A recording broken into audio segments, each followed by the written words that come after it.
Bon, on a tous une passion sportive. Enfin, du moins les sportifs. Ça paraît logique. Ouais, t'as vu, j'ai coupé mes cheveux. Petit rasage de bouc aussi.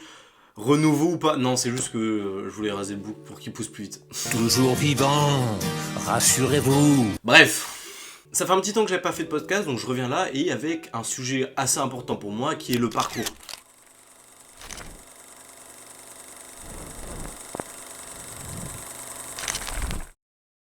Donc le parcours pour moi ça a été le sport principal de ma vie on va dire. Un peu comme tous les enfants, j'avais commencé par le foot, j'en ai fait 5 ans, mais bon, je suis plus allé dans ma personnalité et ce qui me correspondait avec le temps quoi. Qui est le parcours. Oh merde. Oh putain merde. Donc on va introduire ce sport. Comment j'ai commencé le parcours? Alors en vrai c'est tout simple, le parcours c'est un truc où j'ai regardé des vidéos sur YouTube, tu sais à l'époque où ça faisait tellement de vues, ça faisait vraiment jusqu'à des centaines de millions de vues pour certaines vidéos. Et tu sais moi je regardais vraiment devant et j'étais wouah. En vrai de vrai j'étais trop impressionné et je me disais surtout je veux refaire ça. Bon alors il y a certains trucs j'étais un peu moins chaud comme les trucs sur les toits et tout tu vois mais bon même si j'ai fait en effet des trucs sur des toits mais c'était pas vraiment ça la recherche de base. C'était plus arpenter des choses, sauter au-dessus de trucs et faire des saltos.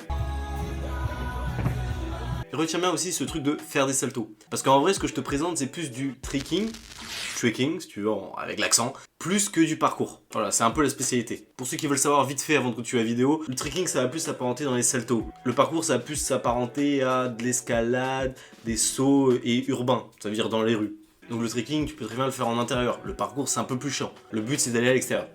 Bref, nuance.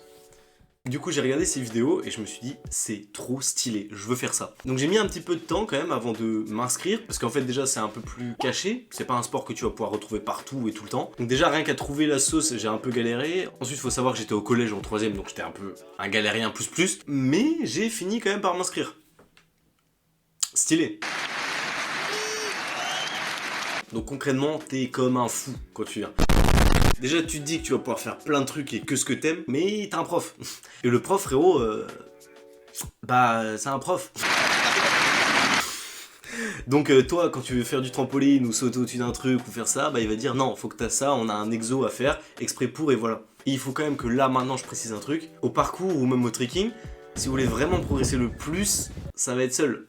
Et pas avec la sauce dans laquelle vous êtes, ou le club. Je vais m'expliquer 2 secondes pourquoi. Concrètement, tu vas avoir un prof qui va te demander de faire certaines choses. Alors des fois, tu peux avoir des séances libres, etc. Mais concrètement, le job, il va se faire comme toujours, seul. Il va falloir que tu sois chez toi à t'entraîner, ou alors aller dans des rues, ou alors aller sur un trampoline. D'ailleurs, je fais un petit point. Le trampoline, c'est la meilleure chose pour apprendre les saltos, je veux rien savoir. Ça m'a permis d'avoir tous les premiers saltos, les vrilles, les doubles saltos, et aussi les enchaînements de saltos et tout. C'est la base, le trampoline. Bon, après, il faut quand même comprendre que sur le sol et sur le trampoline, c'est quand même très différent. Oui.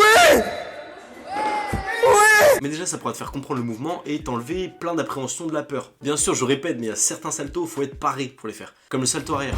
Soit tu apprends le salto arrière d'une manière assez spéciale petit à petit, de côté, etc., avec le macaco, tout ça. Soit tu demandes à quelqu'un de te parer et quelqu'un qui sait le faire. Moi, c'est comme ça qu'on m'a fait. On m'avait paré et ensuite, par la suite, j'ai pu le faire seul. Enfin bref, c'est un gros blocage mental aussi le salto arrière, mais voilà. Genre limite, achète un trampoline avant de t'inscrire au parcours, tu vois. Donc le parcours trekking, pour ceux qui voudraient savoir, j'ai commencé il y a...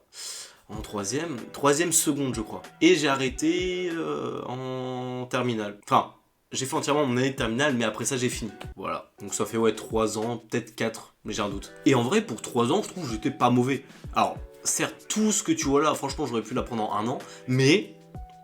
faut laisser le temps aussi. Un truc aussi hyper important à préciser quand tu parles du parcours, et encore heureux je le précise, les chutes, tomber.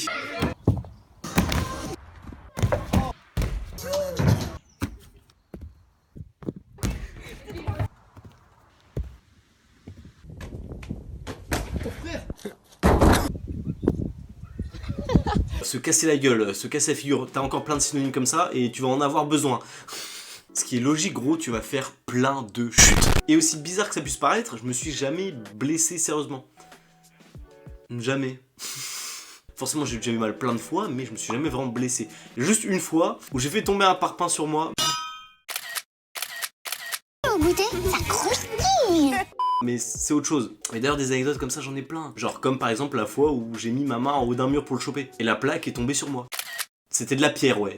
La pierre s'est cassée, elle est tombée sur moi, t'as compris? Non, mais c'est quand même important de préciser que tu vas tomber plein de fois. Et faut pas avoir peur de se faire mal, entre guillemets. Tu vas aussi beaucoup te tordre les chevilles, ça c'est un truc qui va forcément arriver. Un salto, un saut de chat, un saut de haie, tout ce que tu veux, ça demande beaucoup d'énergie. Donc forcément, tu vas appuyer fort sur tes pieds, aller vite, ce qui va du coup, je vais pas te mentir, t'augmenter les chances de te tordre les chevilles. D'ailleurs, en vrai, l'ambiance qu'il y avait au parcours, c'était incroyable. C'était vraiment trop bien.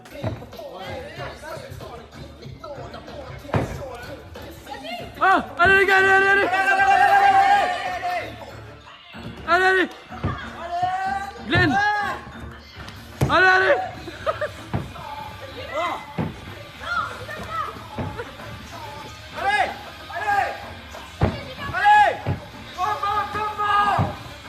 Allez les gars. Ah, Félix.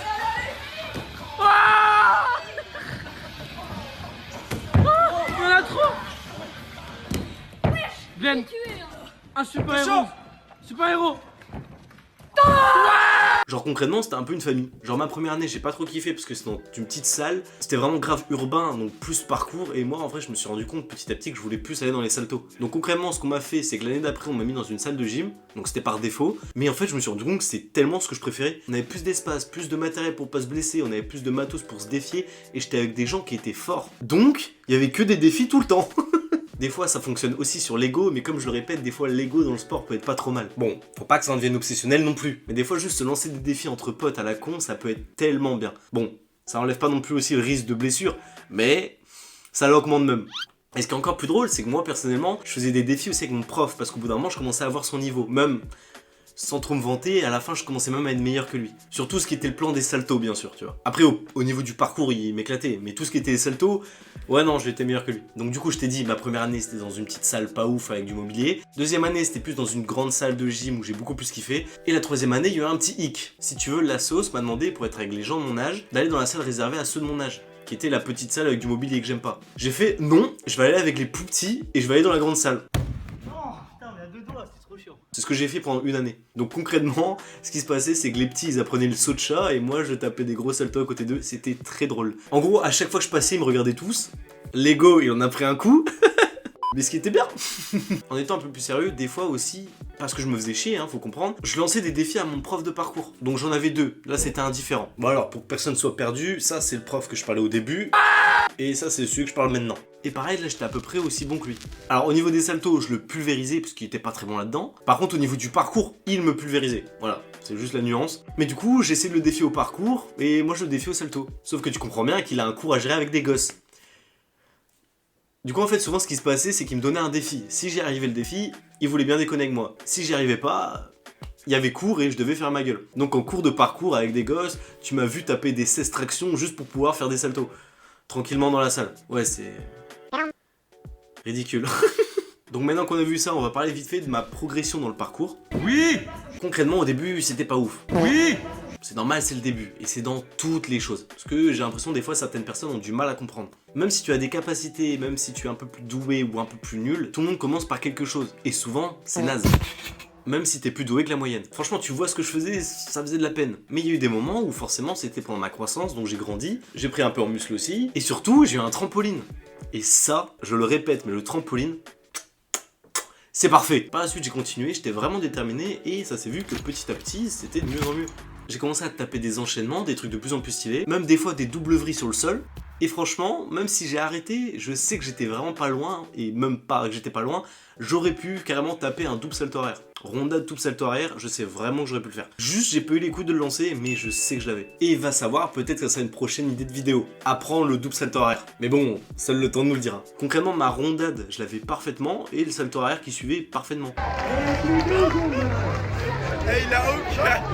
Et le double salto arrière, j'avais juste à grouper plus longtemps. Puis en plus, j'avais le double salto arrière sur le trampoline. Donc en gros, voilà ma progression vite fait dans ce sport-là. Voilà, ça te donne une image. Bon, même si j'aimerais vraiment parler de ce sujet hyper longtemps, je pense qu'il faut clôturer et que j'en ai dit assez. J'espère vraiment qu'il y a certaines personnes qui se sont retranscrites dans ce que je viens de dire, ou qu'ils ont pu même se rappeler des souvenirs de quand eux, ils en faisaient. What the fuck? Ou même donner envie d'en faire. Ça serait parfait. Si j'ai pu donner envie à des gens de faire du parcours, j'ai l'impression qu'en fait c'est moi qui regardais ces vidéos là de l'époque. Bon, enfin bref, je pense que c'est vraiment ma passion sportive. C'est vraiment le sport que j'ai préféré le plus et que je pouvais faire toute la journée. Et donc en vrai, je vais pas te mentir que ça m'a laissé vraiment...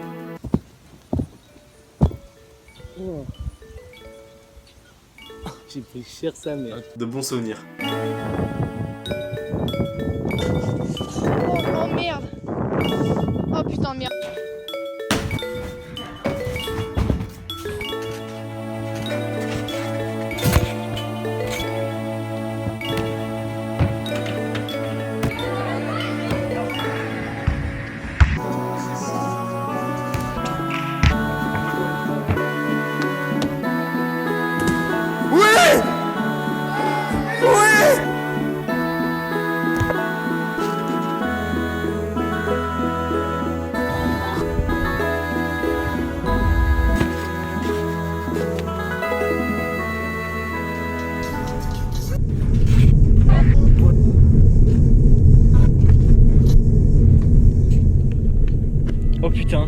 Oh putain de merde.